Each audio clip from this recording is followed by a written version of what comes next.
জায়গায় আমার সংবিধান আমার পক্ষে, এই জায়গায় আমার অনুভূতি আমার পক্ষে, আমার অধিকার আমার পক্ষে। তোমরা যারা কাদিয়ানীকে অমুসলিম ঘোষণা করো না, তোমরা ধর্মীয় অনুভূতিকে শ্রদ্ধা করো না, মানুষের চিন্তাকে শ্রদ্ধা করো না, মানুষের মতামতকে শ্রদ্ধা করো না। রব্বে কাবার কসম, যতই তোমরা নিজেদের মানবাধিকারের পক্ষে বলে ঘোষণা করো, তোমরা মানবতার দুশ্মন।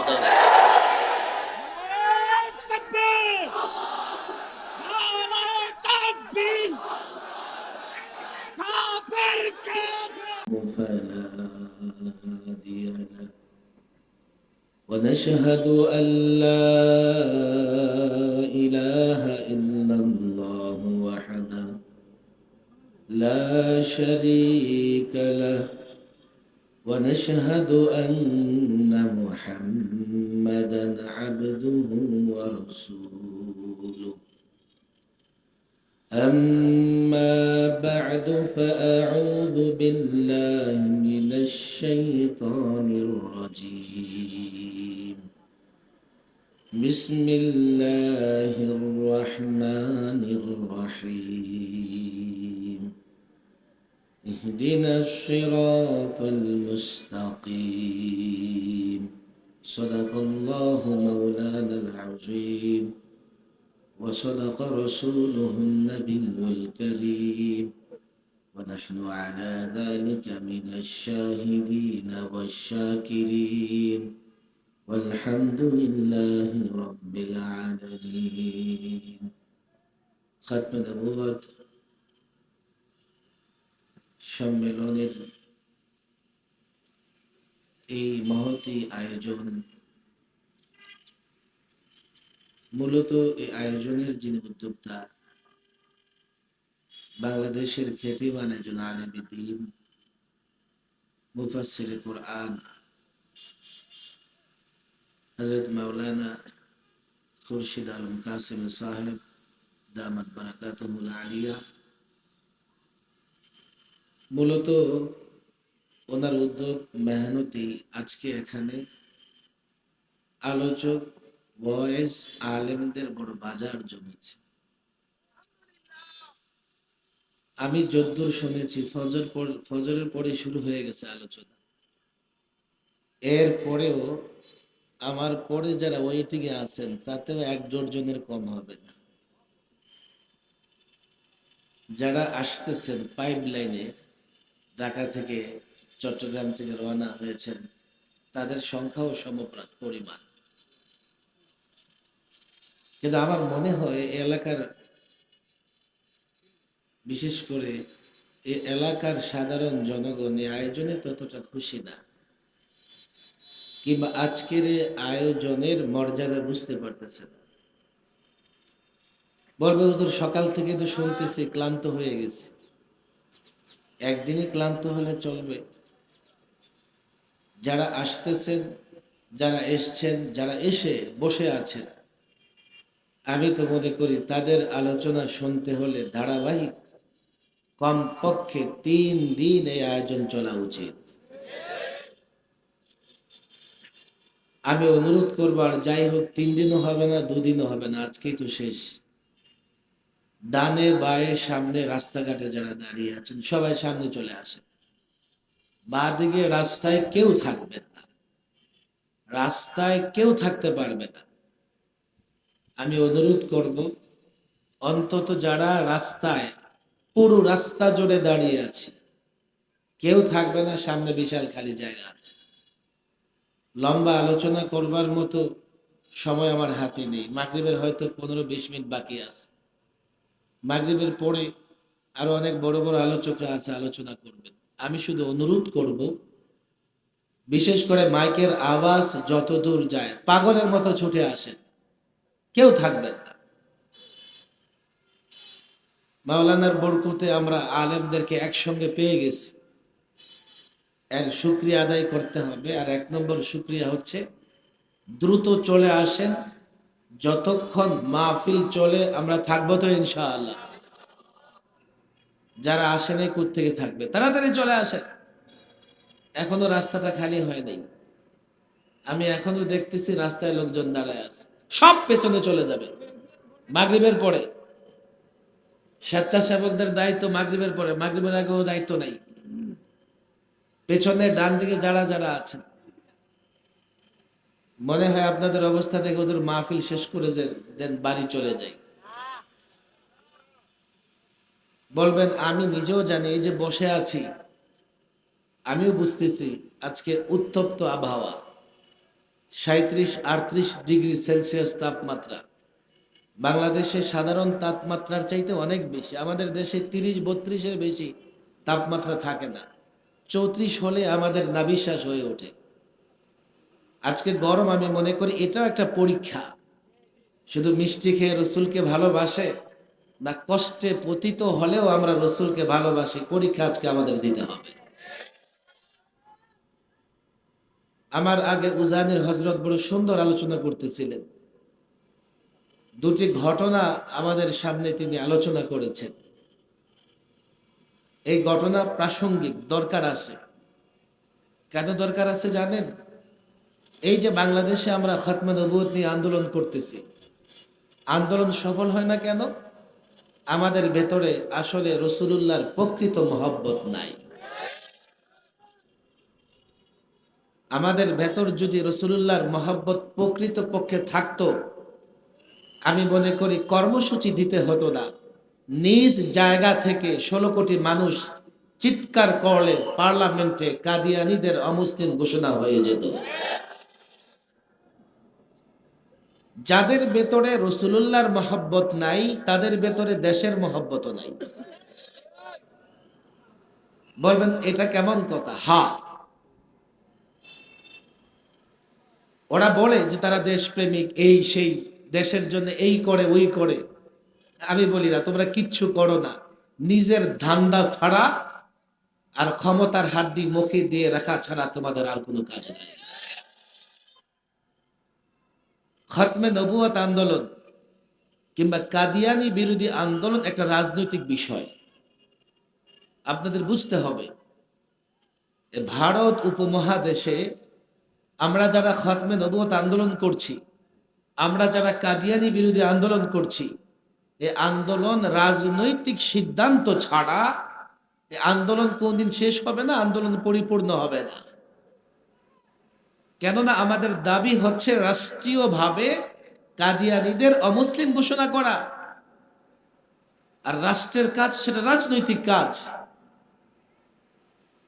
বলবেন আপনাদের এই ধরনের কাজের দরকার কি? রাষ্ট্র রাষ্ট্রের কাজ করুক, আপনারা আপনাদের কাজ করেন। আমি বলি রাষ্ট্র রাষ্ট্রের কাজ করবে, রাজনীতিবিদরা রাষ্ট্র পরিচালনা করবে, তাদের ভেতরে দেশপ্রেম থাকা দরকার।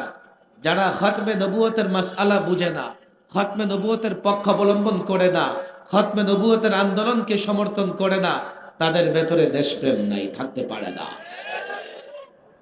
কেন? সকাল থেকে খতমে নবুয়তের আন্দোলন সংগ্রামের ইতিহাস, গুরুত্ব, তাৎপর্য আপনারা শুনতেছেন।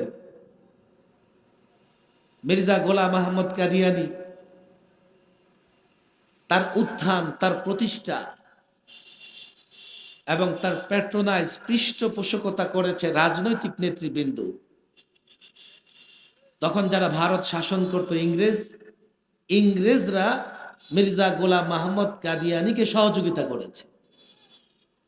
গোলাম আহমদ কাদিয়ানী সে নিজেও আল্লাহ প্রদত্ত নবী, একথা কমই দাবি করেছে। সে যে নবী সার্টিফিকেট দিয়েছে ইংরেজরা, সে ইংরেজদের নবী।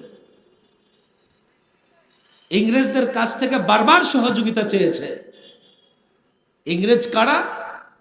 যারা ভারত উপমহাদেশকে প্রায় 200 বৎসর গোলামের জিনজিরে আবদ্ধ করে রেখেছিল।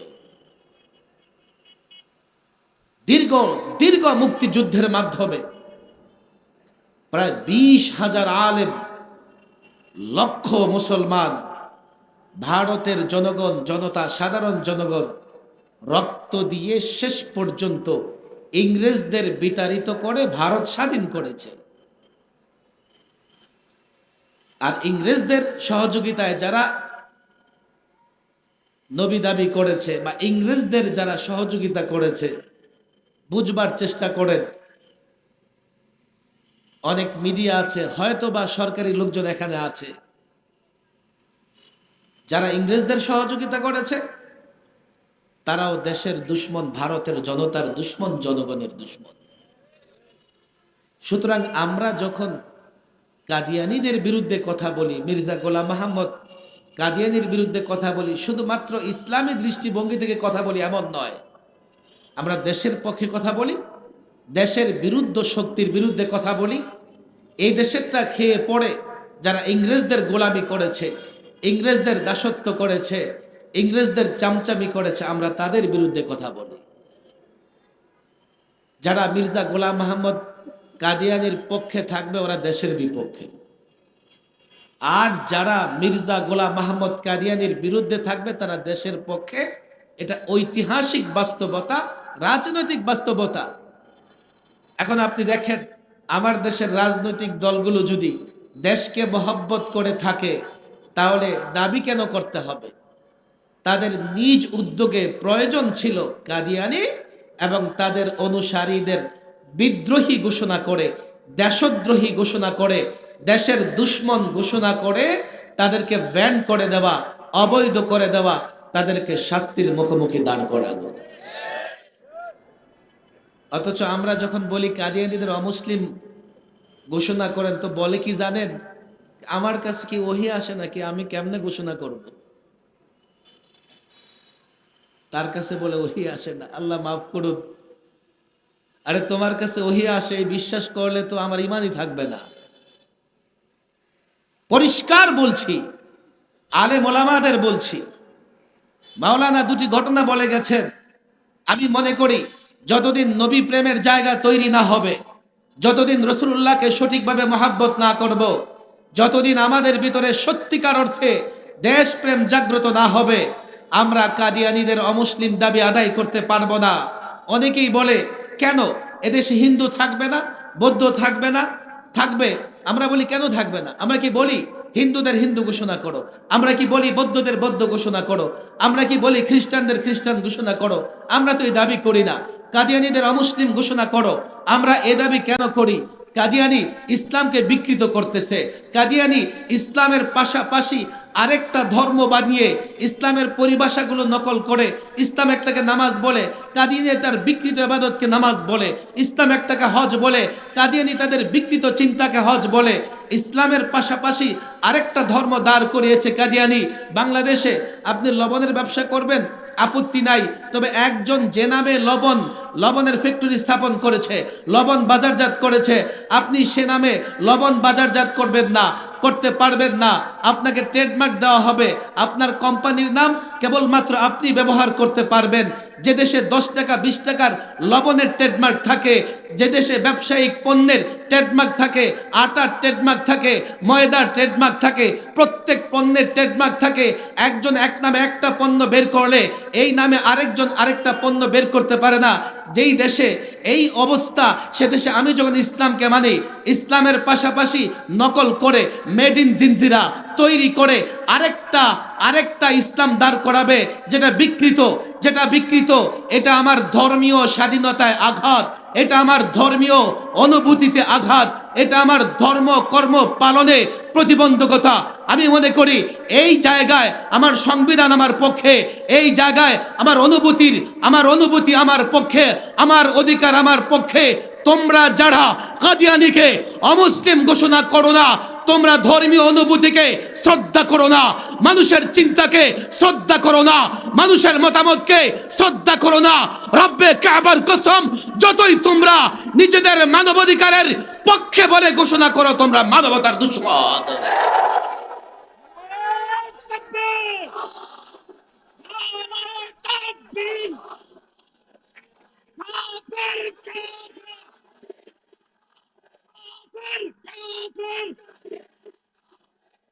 আমি তো মনে করি যথেষ্ট নবী প্রেমের অভাব আমাদের ভেতরে রয়েছে,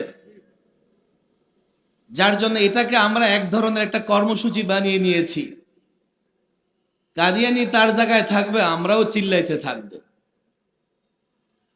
আমি দীর্ঘদিন ধৈর্য ধারণের পক্ষেও না, দীর্ঘদিন চিল্লাচিল্লি করার পক্ষেও না। আগেও বলেছি, এখনো বলে যাই, অন্তত এই ইস্যুতে ওলামায়ে কেরামের ঐক্যবদ্ধভাবে একটা কর্মসূচি হবে, দফাও একটা থাকবে, রাজপথে নামতে হবে। যতদিন কাদিয়ানি অমুসলিম ঘোষিত না হয় রাজপথ ছাড়া যাবে না। তখনই নবী প্রেমের পরীক্ষা আসবে, তখনই দেশপ্রেমের পরীক্ষা আসবে। আমি অতটা ধীর গতিতে ধৈর্য ধারণ করে কর্মসূচি হিসেবে দিনের দিন আমরা চিল্লাবো, আর তারা বলবে এটা আমাদের দায়িত্ব না, তো তোমাদের কি দায়িত্ব? তোমরা কি করবে? দেশপ্রেমের কথা বলো, তো তোমাদের সেটাও দায়িত্ব। যারা দেশদ্রোহী তাদের বিরুদ্ধে আইন করা, তাদেরকে বিচারের কাঠগড়ায় দাঁড় করানো। আমি এই জন্যেই বলি, যাদের ভেতরে নবী প্রেম নাই তাদের ভিতরে দেশপ্রেমও নাই। এজন্যই দেখা যায় তাদের বরাবরই তাদের সুইস ব্যাংকের অ্যাকাউন্ট মজবুত হতে থাকে। আমি আলেম ওলামাদের বলবো, নোয়াখালী ঐতিহ্যবাহী একটা জেলা, একটা ইমান এবং ইসলামের ঘাঁটি এই নোয়াখালী। গোটা বাংলাদেশে ইসলাম প্রচার হয়েছে, যেই জেলার দায়িত্বশীলদের সবচাইতে বেশি অবদানের মধ্যে নোয়াখালীর আলেম ওলামাদের অবদান বেশি। এখনো বাংলাদেশে যে কোনো জায়গায় যাবেন, মুরব্বীদের জিজ্ঞেস করলে বলবে আমরা শৈশবে ওই নোয়াখালীর কোনো আলেমের কাছে কায়দা পড়েছে, কোরআন শরীফ পড়েছে। এক এক জায়গা থেকে ওলামায়ে কেরামকে একটা প্ল্যাটফর্মে আসতে হবে, ঐক্যবদ্ধ হওয়া লাগবে। এই দাবি, এটা আমার অধিকার। কাদিয়ানীদের অমুসলিম ঘোষণা করা এটা যৌক্তিক দাবি, এটা সংবিধানের পক্ষের দাবি, এটা দেশের পক্ষের দাবি, এটা ঈমানের পক্ষের দাবি, এটা ইসলামের পক্ষের দাবি। তোমরা যাদের এই দাবি ভালো লাগে না, তোমরা যারা আমরা এই দাবি করলে পছন্দ করো না, তোমরা দেশের পক্ষে নয়, তোমরা ইসলামের পক্ষে নয়, জনতার পক্ষেও নয়, জনগণের পক্ষেও নয়। এদেশে নানা দল আছে, নানা মত আছে, নানা সংগঠন আছে। আমি মনে করি এই একটা দাবিতে এদেশের মানুষের, বিশেষ করে মুসলমানদের মধ্যে কোনো ধরনের ভেদাভেদ নাই। আবারও পরিষ্কার বলে, আমরা এই কথা বলি না কাদিয়ানদের জায়গা দখল করো, বাড়ি দখল করো। আমরা এটাও বলি না তাদেরকে দেশ থেকে বের করে দাও। আমরা আমাদের ঈমান হেফাজতের জন্য, আমরা দেশের মানুষের ঈমানের হেফাজতের জন্য আমরা এটা দাবি করি, তাদেরকে একটা ট্রেডমার্ক দিয়ে দাও। না হলে তারা কি করতেছে? তাদের বিকৃত কিছু বিষয় ইসলামের নামে প্রচার করে সাধারণ মানুষের ঈমান ধ্বংস করতেছে। আমি জানি না এই কথা কতদূর পর্যন্ত এখান থেকে পৌঁছবে। সারা দেশে বলতেছি, এখনো বলে যাই, আমি আপনাদের কাছে আহ্বান জানাই, এই মিডিয়ার মধ্যে আলেমদের কাছে আহ্বান জানাই, আমরা দীর্ঘদিন এই নিয়ে দীর্ঘদিন চলতে চাই না, একটা প্ল্যাটফর্ম তৈরি হোক। আমি এখানে শুনেছি আমাদের ঢাকার একজন মুরব্বী আব্দুল হামিদ পীর সাহেব মধুপুর হুজুর এখানে এসেছিলেন, বর্তমানে খাতমে নবুয়তের জান্ডা নিয়ে উনি সদর্পে এগিয়ে চলছেন সাহসিকতার সঙ্গে। আমি ওলামায়ে কেরামকে আহ্বান জানাবো, নিজ নিজ জায়গা থেকে সাধারণ মানুষকে বুঝান, আগের দাবিটা সাধারণ মানুষকে বুঝান। আমাদের একটা বড় ব্যর্থতা হচ্ছে, আমরা সাধারণ মানুষকে আমাদের দাবি বুঝাতে পারি না। ফলে আমি যখন রাস্তায় নামি, কেবল আমি নামি, আমার ছাত্র নামে। সাধারণ যুবক মনে করে এটা মৌলভী সাহেবের কাজ, সাধারণ মানুষ মনে করে এটা মাদ্রাসার ছাত্রদের কাজ। অথচ আল্লাহর রসুলের উপরে ঈমান না থাকলে, খাতমে নবুয়ত বিশ্বাস না করলে সাধারণ মানুষও মুমিন হতে পারবে না। আর আমরা কি চাই? আমাদের দাবি স্পষ্ট, তাদেরকে দেশ থেকে বের করে দাও, বাড়িঘর দখল করো, নো, নেভার। আমরা যেটা চাই, তাদেরকে ট্রেডমার্ক করে দাও, যাতে জাতিকে তারা বিভ্রান্ত করতে না পারে। আর তাদেরকে ট্রেডমার্ক করলে তাদেরই তো ভালো হবে। তারা শুধু নালিশ করে, নালিশও বাংলাদেশে না, পশ্চিমা দেশগুলোতে গিয়া, যে আমরা নিরাপদ নই, আমাদেরকে অর্থ দেন, আমাদের সহযোগিতা করেন। আর এই পশ্চিমা দেশগুলো মুসলমানদের বিরুদ্ধে তাদেরকে সহযোগিতা করে, তাদেরকে অর্থ দেয়। আমি তো মনে করি কিছুই লাগবে না, তোমরা নিরাপদ হয়ে যাবে। এদেশে যেভাবে হিন্দু নিরাপদ, বৌদ্ধ নিরাপদ, খ্রিস্টান নিরাপদ, কাদিয়ানি ধর্মের লোকেরাও নিরাপদ থাকবে যদি তো তারা তাদের কাদিয়ানি পরিচয় নিয়ে চলে। কথা ঠিক না বেঠিক? সর্বশেষ কথা, আলোচনা লম্বা করার কোনো সুযোগ নেই, মাগরিবের আজান দিলে আমাদের জামাত দাঁড়িয়ে যেতে হবে। আমি ওলামাদের কাছে আবেদন করব, এই বিষয়গুলো নিয়ে আপনারা যুক্তি প্রমাণ, দেশ এবং ইসলামের স্বার্থে কেন কাদিয়ানীদের অমুসলিম ঘোষণা করা জরুরি, জাতির যুবকদের বুঝান, জাতির কৃষকদের বুঝান, জাতির ব্যবসায়িকদের বুঝান। তাহলে আমরা যদি কোনো আন্দোলনে আন্দোলনের ঘোষণা করি, সে আন্দোলন গণ আন্দোলন হবে, অন্তত বাংলাদেশের সরকার সে আন্দোলনকে প্রত্যাখ্যান করতে পারবে না। ওলামা একরাম, ছাত্র সমাজের কাছে এ আহ্বান আমি রাখি। এখনই হয়তো মাগরিবের আজান হয়ে যাবে, আমি আবারও অনুরোধ করতেছি, আলোচনা চলবে ইনশাআল্লাহ। মাগরিবের পরে, এশারের পরে আলোচনা চলবে, দ্রুত আপনারা এখানে চলে আসবেন।